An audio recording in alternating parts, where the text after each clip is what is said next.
Ever since COVID, there's been such a growing trend on people wanting to go full remote and find full remote positions. And lucky for you, if you work in tech, that's probably the easiest field where you can find remote positions. And maybe this is a bit of a controversial take, but I actually think going full remote is hurting your career in the long term. I'm not denying the many advantages of being full remote, like no one over your shoulder monitoring what you're doing, all the commute time that you don't have to waste, and the focus that you get when you work from home. I'm in this opinion mostly for a junior and mid-level software engineer, when you really care about more than just making money, but actually growing your career. Especially when you're younger, usually you don't have a family to take care of, and sure, you have friends that you want to spend time with, but they're also going to be working anyway. As for my personal experience, I've actually had all three types of jobs, so full remote, hybrid, and fully in person. And to me, the benefit of not being full remote comes down to two categories. Most of the nicest, most interesting projects I've ever got the ability to jump on has been by being in the office and getting to hear about those projects for people that were as well in the office, sitting around, hearing about it, and then sort of volunteering myself to participate. Obviously, in a perfect world, if you were fully remote, you'd still get to hear about this, but I feel like in the office, you hear much more things. And also, there's this thing of like out of sight, out of mind. People will simply not necessarily think of you as much if you're fully remote because they don't see you every day face to face, and then you might miss out on interesting projects and opportunities even within your own company. If you're currently looking for your first experience or you're still very junior early in your career, another very important thing that you're going to benefit from by being in an office is getting to observe how other software engineers are doing the work, seeing what setups they have, every shortcuts that they use, how their IDE is set up, all those small details that maybe you will figure out on your own, but it would take you years of working compared to just seeing someone older than you and more advanced in their career, and you're like, oh, I'm wondering why this is set up differently than mine, and then you get to even ask and understand exactly why. I know a lot of software engineers love to work from home because that's easiest way to have your own deep work focus bubble, but sometimes it can also hurt your career because the harder you are to reach, the less people are going to actually reach out. And especially when you're starting out either at a new position or just in your career, you need to give this impression of someone reliable. That's how your coworker should think of you. And one of the aspects of someone who's reliable is that you can contact them at any time for anything. And last thing on the knowledge is that you need to learn the social rules of what an office life is like.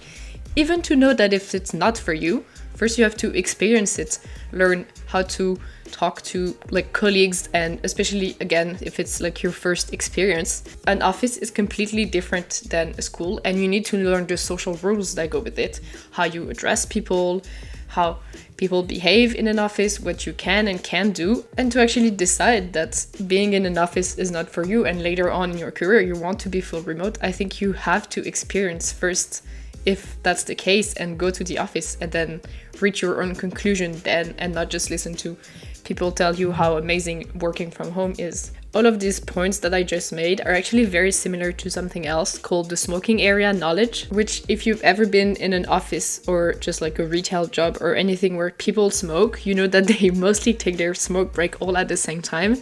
And usually there's a lot of gossip going around. And not even just gossip, sometimes people give important updates about their own project or things that are happening a bit in the hidden parts of the company. Obviously, I'm not saying you should smoke, because I actually think this phenomenon is not as popular as it used to be, because I find that way less people are smoking. But I'm just saying that if you go fully remote, you're missing out on absolutely everything that isn't official communications.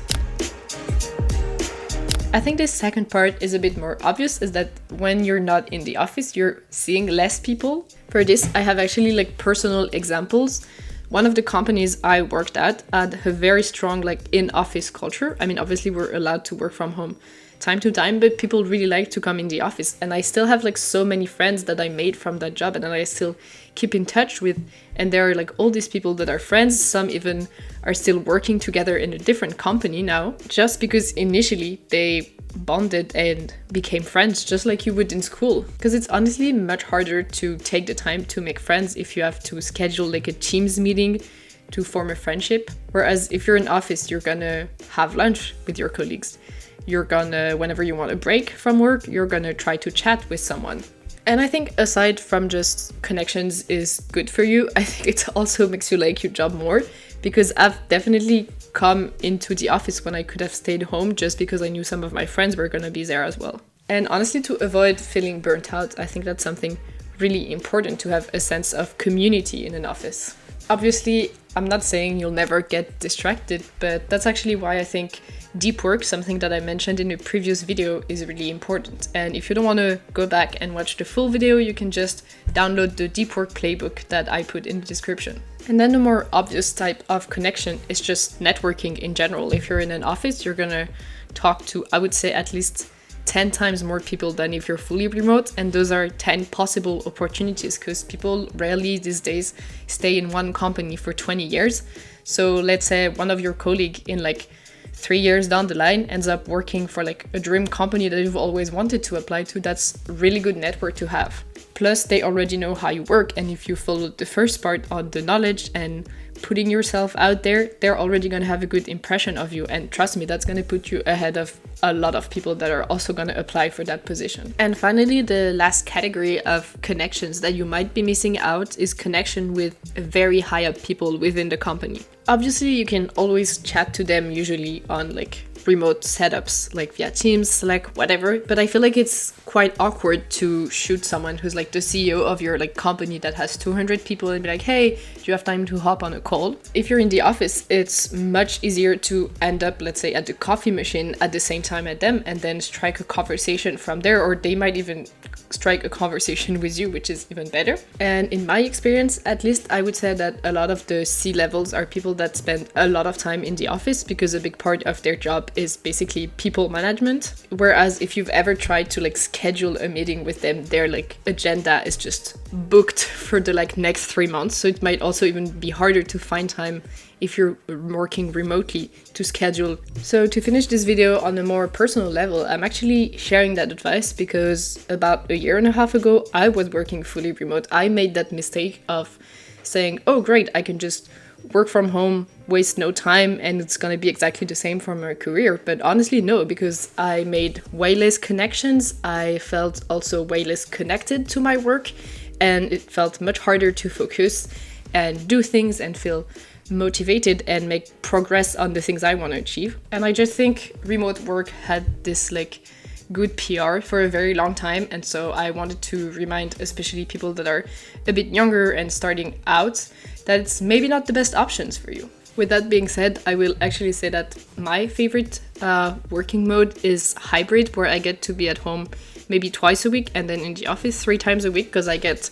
2 days where I'm like hyper focused, ship a ton of stuff, build like complex architecture stuff, and then 3 days that are more for like meetings, seeing people, catching up, doing my presentation, giving my updates. And I think that's a very good balance for me, and I think for most people. But let me know your thoughts in the comments on full remote and also your experiences. I'd love to read about that. I'm looking forward to reading your comments, and I will see you in the next video.